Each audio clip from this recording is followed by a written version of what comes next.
आज हम बात करेंगे the root of the problem movie के बारे में। मूवी के स्टार्ट में हमें एक आदमी दिखाया जाता है जो कि एक रियल एस्टेट में काम करता है और घर बेचता है। उस आदमी का नाम पाउल है। वो अपना कोई भी काम वक्त पर और अच्छे से नहीं करता। जब उसके क्लाइंट विजिट के लिए आते हैं तो वो अपने फॉल्ट्स को छुपा देता है, जिससे उसके कस्टमर्स बहुत ज्यादा खुश हो जाते हैं। लेकिन वो हर काम में बहुत लापरवाही से काम लेता है। नेक्स्ट सीन में हमें दिखाया जाता है कि पाउल की वाइफ के पास कॉल आती है कि उनके अंकल की डेथ हो गई है। पाउल की वाइफ क्योंकि अपने अंकल से बहुत ज्यादा प्यार करती थी, इसलिए वो इनकी डेथ की वजह से बहुत ज्यादा सैड हो जाती है। अब हमें दिखाया जाता है कि अंकल की इनहेरिटेंस डिस्कस करने के लिए पाउल इनके ऑफिस आया हुआ है। वहाँ पर अंकल जॉन के एक फ्रेंड भी मौजूद थे।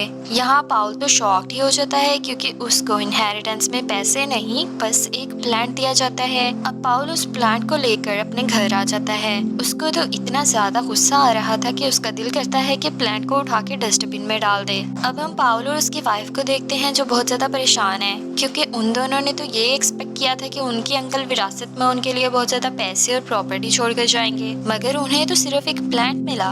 अगले दिन पाउल अपने बेटे को भी डांट रहा होता है कि वो अपने फ्रेंड को फ्रूट क्यों खिलाता है। पाउल की एक बेटी होती है जो अपने फादर के इस रवैये की वजह से बहुत ज्यादा फेडअप हो चुकी होती है। इसके बाद पाउल को होमिस के घर पर देखते हैं, जो कुछ टाइम निकालने के बाद उस पौधे को पानी देता है। मगर जैसे ही वो इसको पानी देता है तो इसे पता चलता है कि पौधा मनी हार्वेस्ट कर रहा है। अब वहीं खड़े खड़े पाउल उस प्लांट से $100 ले लेता है और तभी वहाँ पर उसकी फैमिली आ जाती है। मगर ये अपनी फैमिली को इस मैजिक के बारे में बिल्कुल भी नहीं बताता और ऐसे प्रिटेंड करता है कि जैसे सब कुछ नॉर्मल है। अब पाउल जब घर वापस आता है तो उसकी वाइफ उसको बताती है कि उसने भी पौधे को पानी दिया था। पाउल इस बात से डर जाता है क्योंकि वो सोच रहा था शायद इसकी वाइफ को पता चल गया है कि ये प्लांट मनी हार्वेस्ट करता है। मगर उसकी वाइफ कहती है कि मैंने पौधे को पानी दिया मगर कुछ खास नहीं हुआ, पौधा अभी तक बढ़ ही नहीं रहा। ये सुनकर पाउल की टेंशन कम हो जाती है कि शुक्र है उसकी वाइफ को इस मैजिक के बारे में नहीं पता चला। अब ये प्लांट ऐसे ही दिन ब दिन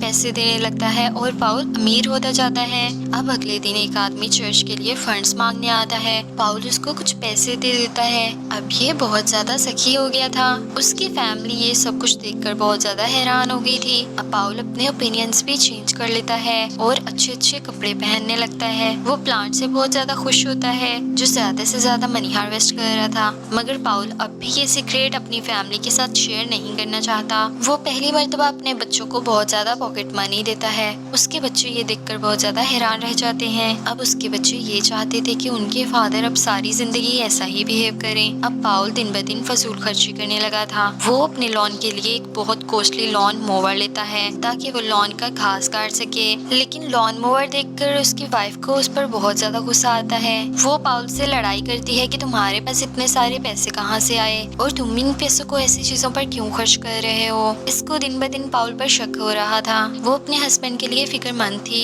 कि उसका हस्बैंड कोई इलीगल काम ना कर रहा हो। अब अपनी वाइफ से आर्ग्यू करने के बाद पाउल दोबारा से उस प्लांट के शेड में जाता है जहाँ पर उसने वो प्लांट रखा हुआ था और दोबारा से उससे मनी हार्वेस्ट करता है। इस दफा उसको इस प्लांट से $100,000 मिलते हैं, जिससे पाउल बहुत ज्यादा खुश हो गया था। वो ऑफिस आता है तो उसका फ्रेंड जैक इससे कहता है कि तुम्हारी गाड़ी तुम्हारे हिसाब से नहीं है। अब इस बात पर पाउल को बहुत ज्यादा गुस्सा आ जाता है। वो एक ब्रांड न्यू स्पोर्ट्स कार खरीदने चला जाता है। वो कार सेल्स वाले को कैश में पेमेंट देता है तो सेल्स मैनेजर को इस पर शक हो जाता है। वो पाउल की इन्वेस्टिगेशन के लिए एक डिटेक्टिव इसके पीछे छोड़ देता है। अब पाउल जो इतनी महंगी कार खरीद चुका था वो जाकर अपने फ्रेंड जैक को दिखाता है और उसको बताता है कि ये कार मुझे अंकल जॉन के पैसों की वजह से मिली है। फिर वो दोनों एक ड्राइव के लिए निकल जाते हैं। अब इसके बाद पाउल खुशी खुशी स्पोर्ट्स कार लेकर अपने घर जाता है, मगर उसकी वाइफ को तो इस कार से जरा भी खुशी नहीं होती। वो पाउल से पूछने लग जाती है कि तुमने इतने ज्यादा पैसे कहाँ से लिए। अब पाउल अपनी वाइफ के इस बिहेवियर की वजह से बहुत ज्यादा डिप्रेस्ड हो जाता है। अब दिखाया जाता है कि वही आदमी चर्च की फंडिंग के लिए दोबारा से आ जाता है, मगर इस पर पाउल उसको एक पैसा भी नहीं देता।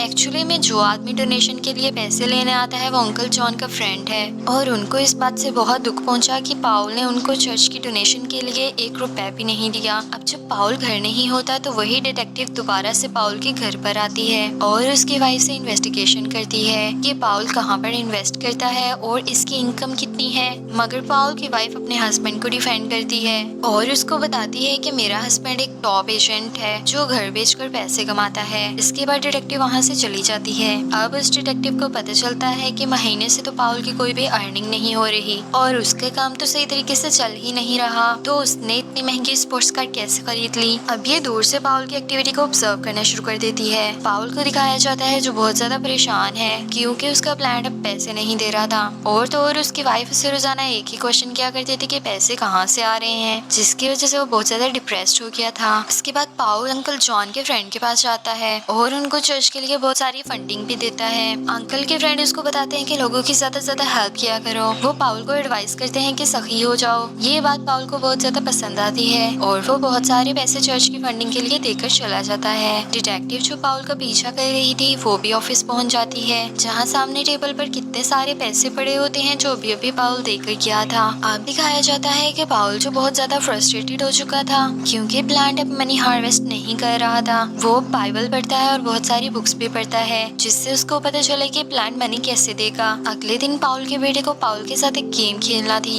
ये बहुत ज्यादा जल्दी चला जाता है जिसकी वजह से उसका बेटा बहुत अपसेट था। अब वो कॉफी शॉप पर जाता है और एक अनएम्प्लॉयड मैन को देखता है। ये उस आदमी को कुछ पैसे दे देता है। वो आदमी बहुत ज्यादा हैरान हो जाता है क्योंकि पाउल ने उसको पहली दफा पैसे दिए थे और वो भी बिना किसी रीजन के। अब डिटेक्टिव जो सब देख रही थी वो उस आदमी को पकड़ लेती है क्योंकि जिस आदमी को पाउल ने पैसे दिए थे वो ये समझ रही थी कि शायद यह आदमी पाउल का पार्टनर है। साथ ही वो अंकल जॉन के फ्रेंड को भी पकड़ लेती है। उसे ये लगता है कि ये सब मिलकर एक साथ काम कर रहे हैं। इसके बाद पाउल जब जैक से मिलने जाता है तो उसकी वाइफ उसको बहुत ज्यादा कॉल्स करती है, मगर ये अपने वाइफ की सभी कॉल्स को इग्नोर कर देता है। अब पाउल की वाइफ जो बहुत ज्यादा परेशान थी वो अपनी बेटी को लेकर फैक्ट्री चली जाती है। वो लोग वहाँ पर पाउल को ढूंढ रहे होते हैं, मगर चलते चलते पाउल की बेटी एक्सीडेंटली उस होल से नीचे गिर जाती है जिससे पाउल ने जैक के साथ मिलकर कवर कर दिया था। अब इस होल में से गिरने की वजह से उसका बाजू टूट जाता है। अब पाउल की बेटी को हॉस्पिटल ले जाया जाता है, लेकिन जैक पाउल पर बहुत गुस्सा करता है और कहता है कि ये सब तुम्हारी वजह से हुआ है, मुझे तुम्हारी बात नहीं सुननी चाहिए थी। तुम अगर रेलिंग को फिक्स कर देते तो आज ये नहीं होता। अगले दिन पाउल की बेटी हॉस्पिटल से डिस्चार्ज हो जाती है। पाउल को अपनी गलती का एहसास हो जाता है, इसलिए वो अपनी वाइफ से अपनी गलतियों की माफी मांगता है। जैक को भी ये सुनकर बहुत ज्यादा खुशी होती है। सब लोग वापस घर आ जाते हैं, मगर पाउल का बेटा जो अभी तक पाउल से नाराज था तो पाउल उससे भी माफी मांगता है। आखिर उसका बेटा भी उसको माफ कर देता है। अब जब सभी कुछ ठीक होने लगता है तो तभी डिटेक्टिव आकर पाउल को अरेस्ट कर लेती है। अब वहीं पाउल अंकल जॉन के फ्रेंड को भी मिलता है और साथ ही साथ उसे अनएम्प्लॉयड मैन भी नजर आता है जिसको इसने पैसे दिए थे। एक्चुअली डिटेक्टिव ने इन सबको ही अरेस्ट कर लिया था क्योंकि उनको लग रहा था कि शायद ये सब आपस में मिले हुए हैं। यहाँ पर पाउल को पता चलता है कि अंकल जॉन के फ्रेंड को भी इस प्लान के बारे में पता था और यही वो आदमी थे जिन्होंने अंकल को प्लान दिया था। वो पाउल को बताते हैं कि आपके अंकल भी आपके जैसे थे और हमेशा नाखुश रहते थे। उनको इनके प्लान से पैसे तो मिलते थे मगर इसके बावजूद वो अनहैप्पी रहते थे। आखिरकार उन्होंने इसके बाद डिसाइड किया कि वो अपनी मनी लोगों की हेल्प में लगाएंगे। उन्होंने चैरिटी में डोनेट करना स्टार्ट कर दिया। इस तरह से उनकी लाइफ बेटर से बेटर होती गई। यहाँ पर पाउल को ये भी पता चलता है कि जो किड कैंप वो चला रहे हैं वो पाउल की वाइफ के पेरेंट्स चलाया करते थे। जैक ये गवाही देता है कि मैंने पाउल को ये सारे पैसे फैक्ट्री सेल करने पर कमीशन में दिए हैं। इस तरह से पाउल आजाद हो जाता है। इसके बाद दूसरे लोगों को भी रिहा कर दिया जाता है क्योंकि इनके खिलाफ भी कोई सबूत नहीं मिलता। अब पाउल अपने आप को किड्स कैंप की एक्टिविटीज में इन्वॉल्व होने का डिसाइड करता है। वो अपनी ब्रांड न्यू स्पोर्ट्स कार को चैरिटी में डोनेट कर देता है। सब लोग बहुत ज्यादा खुश होते हैं, स्पेशली जैक और ग्रेस को पाउल पर फख्र था। मूवी के लास्ट सीन में हमें दिखाया जाता है कि पाउल अपनी फैमिली के साथ वेकेशंस पर जा रहा है, जबकि इसका वो प्लांट अंकल जॉन ने वापस ले लिया था। अब वो इन्हीं के पास रहेगा और इसी के साथ ये मूवी एंड हो जाती है। अगर आपको हमारा ये वीडियो पसंद आया हो तो लाइक, शेयर और कमेंट करना मत भूलिएगा। अगर आप किसी मूवी का एक्सप्लेनेशन देखना चाहते हैं तो नीचे कमेंट में जरूर बताइएगा। And don't forget to subscribe our channel.